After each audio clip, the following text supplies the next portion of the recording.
You sit all the way down and grab your popcorn. Because what just went down in Mexico? Yeah, Kendrick freaking Lamar just flipped the entire rap game on its head. And trust me, critics, haters, and even some day ones got left speechless. You can't spin this night. Nobody can dot. Now, we all know Kendrick been low-key lately. That silent assassin energy. But when he touched down in Mexico for what was supposed to be a chill, artsy, cultural performance, yeah, nah. It turned into a full-blown war of words, loyalty, and straight-up disrespect that had folks in tears, security on edge, and phones blowing up. This wasn't just about music. This was about identity, allegiance, and Kendrick saying, "Y'all forgot who I am," and baby. The people who tried to come for him regret it immediately, because Kendrick pulled out receipts, shut down the stage, and outed some industry folks on mic in front of thousands. Hey, and the internet ain't been the same since. Whispers of betrayal, secret alliances, and one artist crying backstage. We got it all. This ain't just news. This is personal. And we got every messy detail. Let's get into it. The night started off like something out of a dream. Fans flooded the plaza in Guadalajara, dripping in vintage merch, handmade teed shirts. Even a few wearing K-Dots, classic Good Kid M.A.A.D City album cover painted on denim jackets.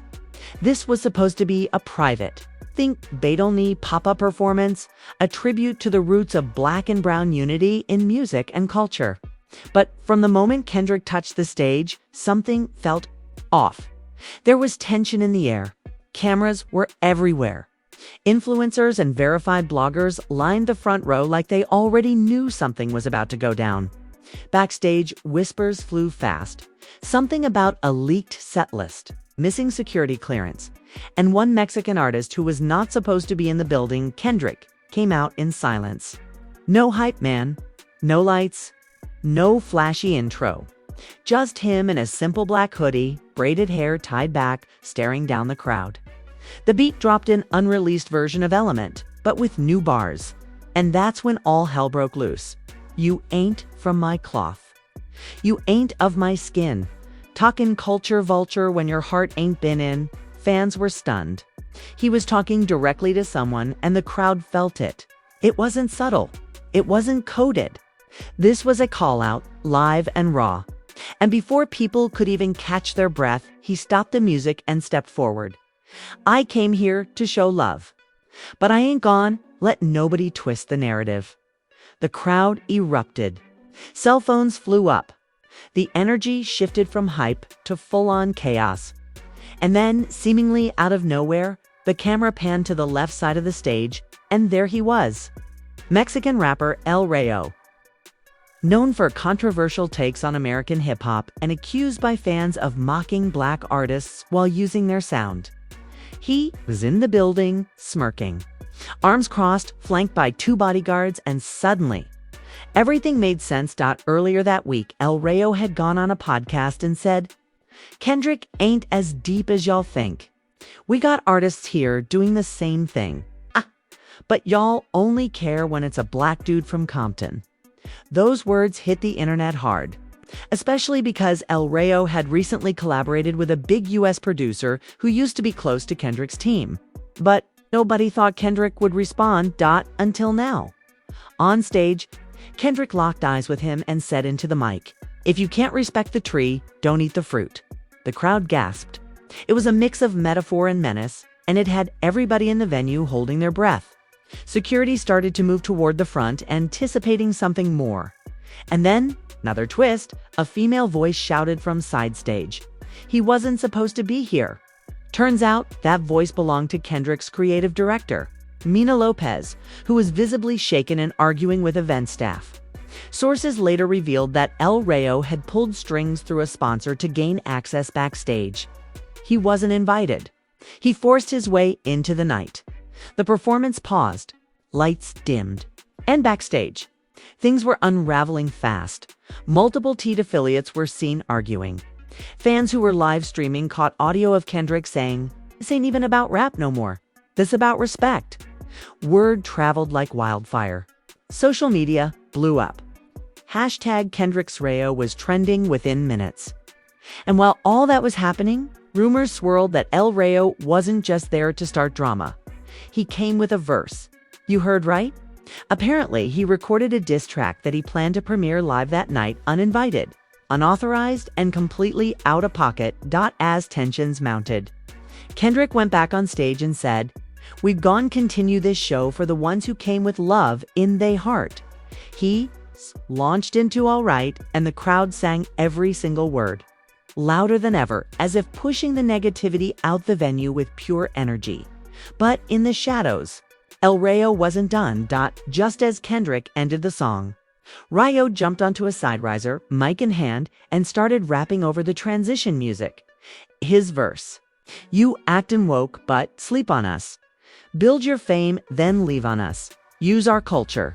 Sip tequila, then say you don't believe in us."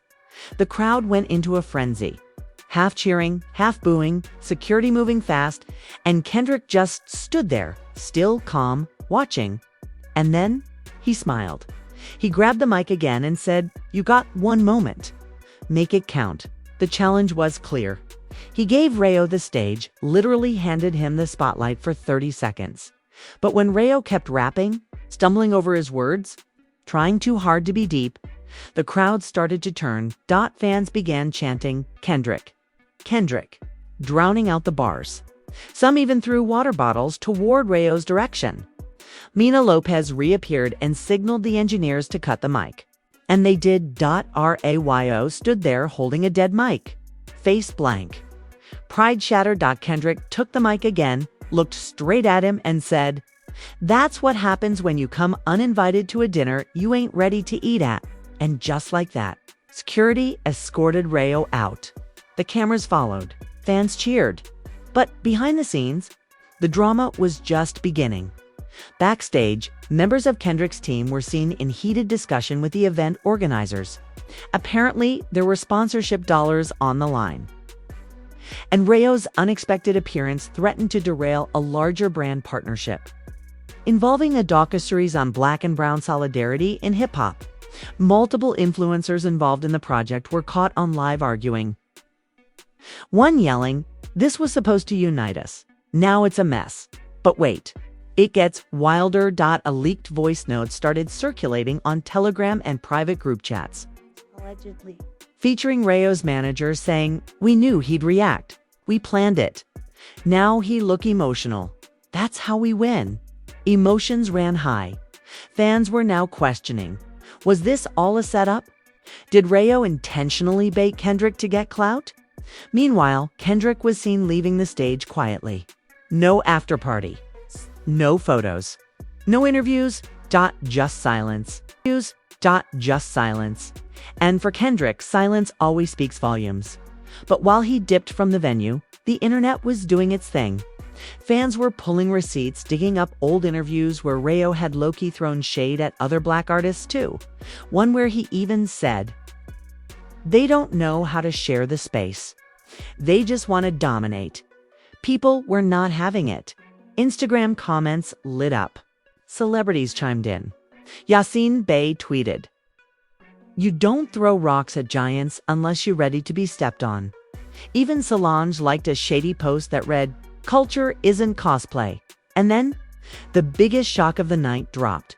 Someone leaked the rest of Kendrick's unreleased verse from Element, the one he performed that night. And in that verse, he named names. Not just Rayo. But a well-known US rapper who allegedly co-signed the stunt. And that's where things get really messy. The leak spread like wildfire. In the span of 20 minutes, a full unreleased verse Kendrick spit during the Element performance was posted, deleted, reposted, and screenshotted 1,000 times over. It wasn't just heat, it was gasoline on an already burning fire. Fans were reading it out loud on Twitter Spaces. Podcasters were breaking it down bar by bar in real time. And when one line dropped, it sent the internet into a tailspin. "You played middleman for pesos and passed the mic to snakes. My brother knew. Now your name getting erased." Speculation exploded. Who was the middleman? And who was my brother? Within minutes, hip-hop pages began connecting dots. The theory: Kendrick was calling out none other than producer D-Nice, the same man who recently helped Rayo land a distribution deal, and who used to be tight with Kendrick back in the early Teed days. See? D-Nice had always been in Kendrick's orbit. He helped mix some underground tracks before Section 80 dropped, and was often spotted backstage during early tours.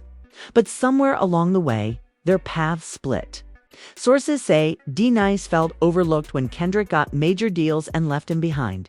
And now, fans believe D-Nice was the one who brokered the whole Mexico mess. It gets deeper. A former intern from the label came forward anonymously on a Reddit thread, claiming that D-Nice had been planting resentment for years and felt that Kendrick didn't respect the producers who built his early sound. Screenshots were posted. Texts were blurred out. But the energy was undeniable. Kendrick's bars weren't random. They were revenge. The fallout was instant. D-Nice's Instagram got flooded. His latest post, an image of him in the studio with Rayo, was turned into a war zone in the comments. Fans wrote "traitor," "clout chaser," and "you fumbled the real one." And then D-Nice responded. In a now deleted Instagram story, he wrote, "Ain't nobody get erased. Y'all believe whatever fits the drama. This ain't even about Kendrick. It's about power." But that only added fuel to the fire, because now it was about power and betrayal and behind-the-scenes manipulation that had been brewing for years. Meanwhile, Kendrick remained silent. No tweets, no live, no interviews. But Mina Lopez, his creative director, didn't stay quiet. She took to Instagram and posted a photo of the Mexico sunset with a long caption. "Some people come into your house pretending to be guests, but they're really there to rob you. And when you catch them in the act, they cry victim. Not today. Not this time. Double quotes. Boom." That caption was instantly linked to Rayo and D-Nice. The metaphor was clear. Kendrick invited the culture in, and they tried to bite the hand that fed them. But here's where the story takes an unexpected left turn, because not everyone in Kendrick's circle agreed with how he handled it. Rumors began to circulate that top dog himself, Anthony Tiffith, had warned Kendrick not to engage with Rayo publicly. He saw the setup coming and told him to play chess, not checkers. A source close to Teed said Top didn't want this to be a thing. He knew it was bait. He told Kendrick to fall back and let it blow over. But Kendrick went with his gut, and now the internal divide was becoming public. An audio clip leaked from a private phone call between two Teed affiliates, where one said, "Man, this ain't what we wanted. Now it's about pride, and pride gets people hurt." The tension wasn't just between Kendrick and Rayo anymore. It was inside Kendrick's own house. Fans picked up on it too. One viral tweet read, "Kendrick, fighting outside and inside battles. This ain't a diss war. It's an empire war." And then another twist. Rayo dropped a surprise Instagram live from an undisclosed location. He didn't rap. He didn't diss. He just looked into the camera and said, "I told y'all, they can't handle the truth. They gatekeeping the whole culture. And now the walls are cracking." And with that, he ended the live, sparking a whole new wave of debate suddenly. It wasn't just a Kendrick versus Rayo narrative. It became Black artists versus Latino artists, old school versus new school, gatekeepers versus outsiders. The internet split down the middle. Some fans sided with Kendrick, saying he was protecting his legacy, his message, his art. Others accused him of being too sensitive, of not allowing others to share the spotlight. A Mexican hip-hop journalist named Lucia del Toro went on a Twitter thread that gained over 3 million views. In it, she wrote, "Kendrick is a genius, but he's not above critique. El Rayo has clout now, yes? But this moment exposed how fragile the borders in hip-hop really are. And just when it seemed like things might cool down, boom, another explosion. This time, it was family. Kendrick Skungle quotes as cousin, baby Keem, who'd been quiet all week. finally posted, but it wasn't what fans expected. In a now viral tweet, Baby Keem wrote, "Truth is, some bridges get burned for a reason. Some don't." The tweet was cryptic. Fans dissected every word. Was he agreeing with Kendrick? Or hinting that he was one of the bridges burned? Because here's the real TD Nice had once produced for Baby Keem, too. And while Keem had stayed close with Kendrick publicly, sources say there had been quiet tension about who was truly next up. One producer even commented anonymously, "Keem been feeling like the sidekick, like Robin to Batman. He won his own Batcave now, and in this whole Mexico saga." He was silent until that one tweet. Fans noticed that Kendrick didn't like it, didn't repost it, didn't comment. Radio silence. Again. And now, rumors started flying that there was a fracture inside the family. A fan caught a clip from Keem's upcoming documentary trailer, where he says, "Sometimes the throne ain't past, it's taken." The line hit hard, and it dropped the same week as the Mexico drama. Coincidence? Or calculated move? Nobody knew for sure. But what was certain was this: Kendrick wasn't just facing RAYO, he was facing a shifting world, shifting allies, shifting rules. And somewhere in all that chaos, the truth was getting harder and harder to see that Kendrick wasn't done yet. Just hours after Keem's tweet, a close friend of Kendrick posted an Instagram story with 3 words: "He's recording tonight." The caption sat over a picture of a dimly lit studio, familiar to fans who'd seen it in behind-the-scenes TDE content. And that's where the speculation reignited. Was Kendrick about to respond on wax? And if so, who was he coming for? The drama wasn't dying down, it was leveling up. The image of the dimly lit studio hit like a signal flare in the night. Kendrick Lamar was back in the lab. And when Kendrick hits the booth during a scandal, it ain't just music, it's a message. Fans knew it. The industry knew it. Even his enemies knew it. Silence is one thing, but when he starts recording again during chaos, that means he's about to respond, and not with tweets, but with bars sharp enough to end careers. Insiders say the session started late, around 11:47 p.m. Only a handful of trusted people were let in. Mina Lopez was there overseeing visuals. Engineer Ali was flown in last minute. The vibe was tense but focused. The studio was wrapped in blackout curtains. No one spoke unless spoken to. Kendrick was pacing, hoodie on, headphones around his neck, mumbling lines to himself. Then he said it, not loud, not angry, just clear. Not loud, not angry, just clear. "This ain't a response. This a reminder." And with that, he stepped into the booth. What happened next?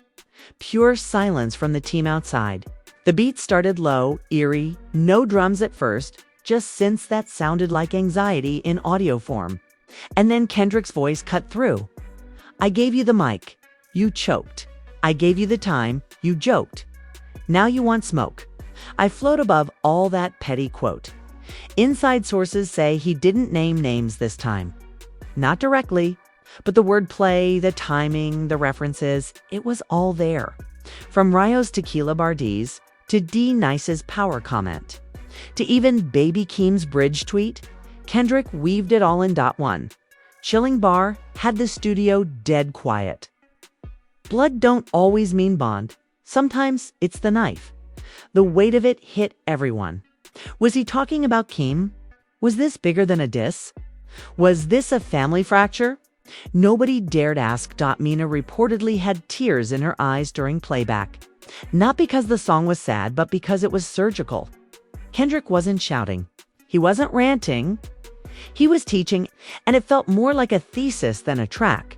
But here's the thing. As powerful as the session was, word got out. And fast by morning. Blogs were running headlines like Kendrick Lamar fires back in studio diss and the King prepares retaliation. But Kendrick's team? They were tight-lipped. No uploads. No previews. Not even a snippet. They let the mystery marinate. But Rayo wasn't staying quiet in a surprise move. He appeared on a late-night Mexican talk show and played the victim card hard. Dressed in all white, sitting with a rosary in hand, he said, "I never wanted war. I just wanted dialogue." But they don't want dialogue.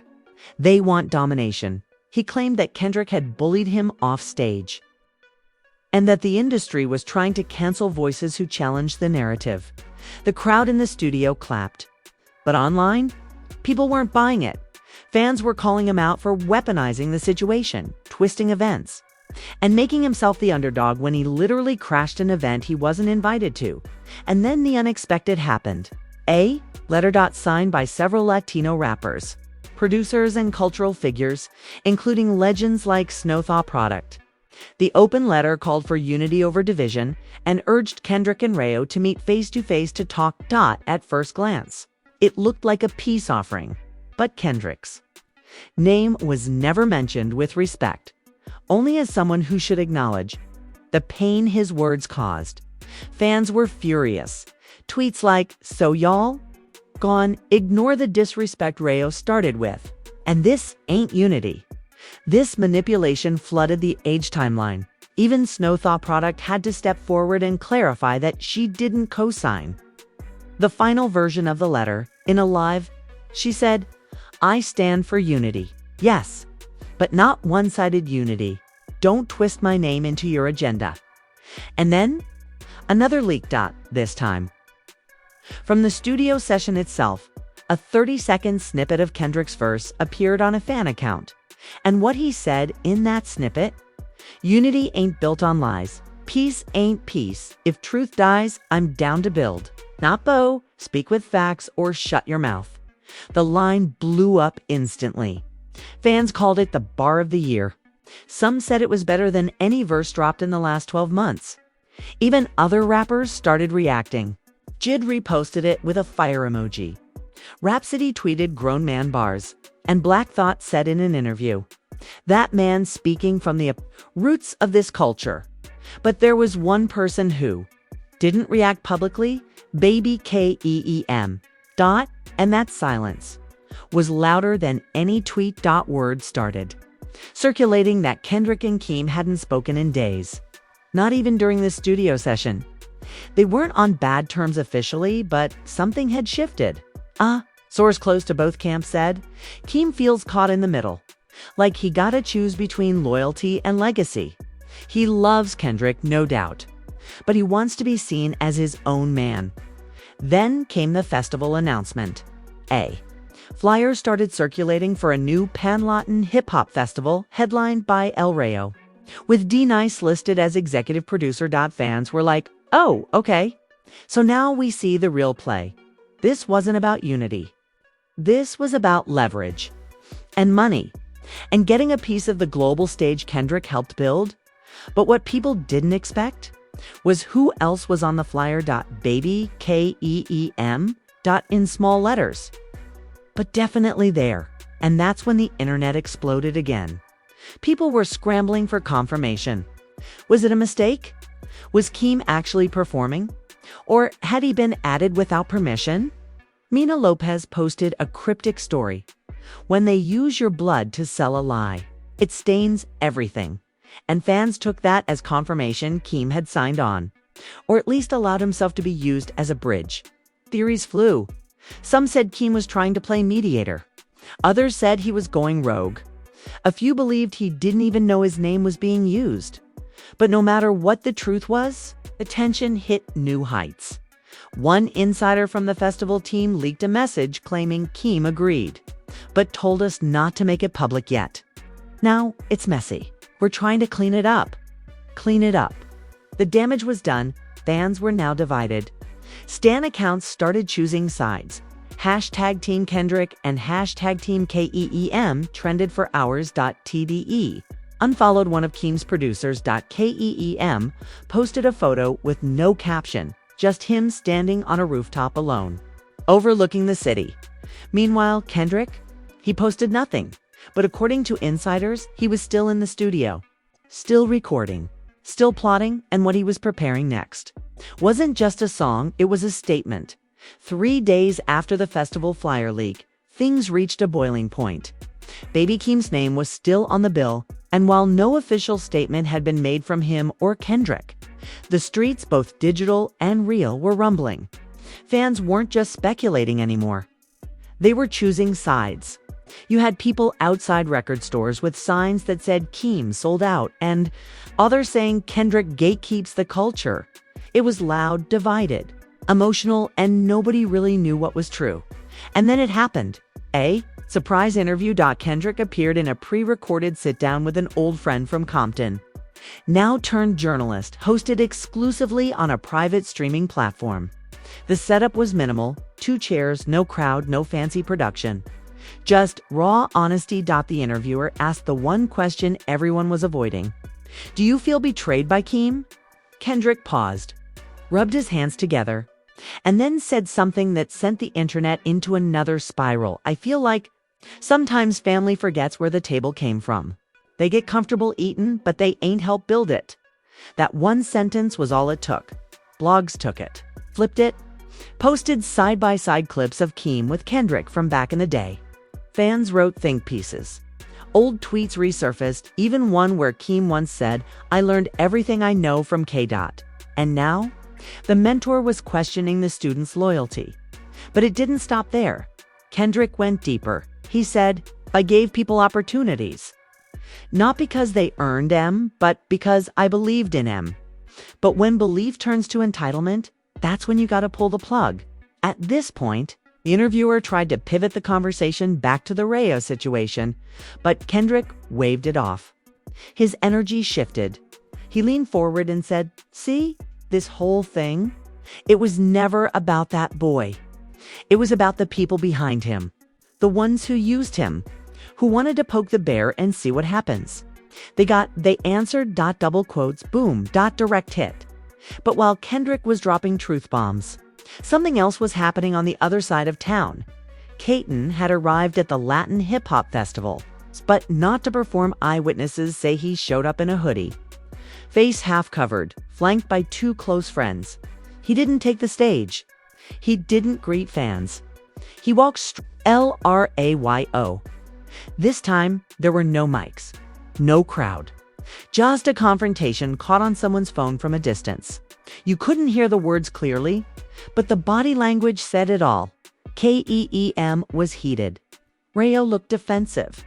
At one point, Keem pointed to a poster with both their names on it, then made a chopping motion across his neck.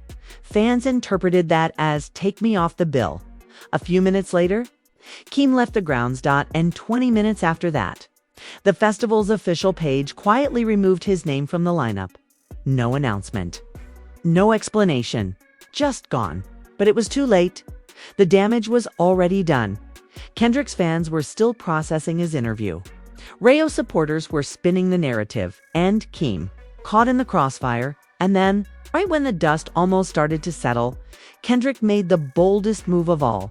He dropped the track. No rollout, no teaser, just a midnight drop on his website with a black screen and one line of text. "For those who came with love." The track, 6 minutes and 13 seconds of straight storytelling. Layered metaphors, cultural commentary, and verbal precision that made even his old verses feel tame. It wasn't a diss track. It was a burial. He didn't name anyone directly, but every line dripped with meaning. People knew who it was for. At one point, he rapped, "You ran with the echo. But you, not the voice. Clout made you loud. But you never had choice." Another moment, "You borrowed culture, flipped it. Sold it / then cried wolf when you got slapped." But the most viral part of the song was the outro. Kendrick spoke, not rapped. "I'm not here to fight. I'm here to remind y'all where this came from. Remind y'all what respect looks like. Remind y'all that the king don't respond to pawns. He watches M fall." It was chilling. Within hours, the song had over 15 million plays on streaming. YouTube reactors were in overdrive.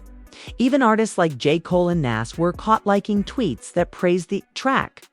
But there was one person who didn't say a word. LRAYO. Gone. Radio silence. No stories. No posts, no interviews. Rumors swirled that his label was reevaluating their partnership. A tour date got canceled. Brand deals went quiet. He was fading slowly but noticeably, and Keem. He posted a single line to his story. Family ain't always perfect, but family's still blood. No one knew what that meant exactly. Was it an apology? A peace offering? Or just another cryptic chiasm that could be interpreted a dozen different ways? Kendrick didn't respond. Mina Lopez, however, did. She reposted Keem's story with a caption underneath that said, "Not when you sell it." The sting was real, and just when people thought things couldn't get more chaotic, a new twist came. A leaked screenshot from a group chat of major festival bookers showed that several top-tier events were now blacklisting Rayo until further notice. The reason? Brand conflict, artist instability, and pending internal reviews. Translation: Kendrick just ended his career without ever naming him. The media tried to spin it. Headlines like "Kendrick bullies rising Mexican star" popped up. Op-eds argued both sides. Some even tried to blame Mina, calling her Kendrick's puppet master. But the fans, they knew. They'd seen the videos. They'd heard the verses. They'd connected the dots. And at the end of it all, they watched one of the greatest rappers of all time walk into a fire and walk out untouched. Not because he was loud, but because he was right. And the final moment. Kendrick posting a photo of his notebook. Just 2 words written on the page. So there you have it. From a peaceful performance in Mexico to a full-blown cultural crossfire. What started as a celebration turned into one of the most shocking, explosive, and divisive moments in recent hip-hop history. Kendrick Lamar didn't just shut down a critic, he exposed a system. He aired out betrayal. And he reminded the world why he's still 10 steps ahead of everybody in the game. El Rayo thought he could bait the king, he got silence. Then he got son Ned. Baby Keem thought he could walk the tightrope. He slipped. And now, fans, friends, and even family are still picking up the pieces, wondering who's really loyal, who's just playing both sides, and who's next to catch a stray.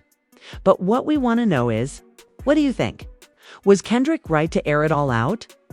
Did El Rayo deserve to be shut down the way he was? Is Keem just misunderstood? Or is he moving shady behind the scenes?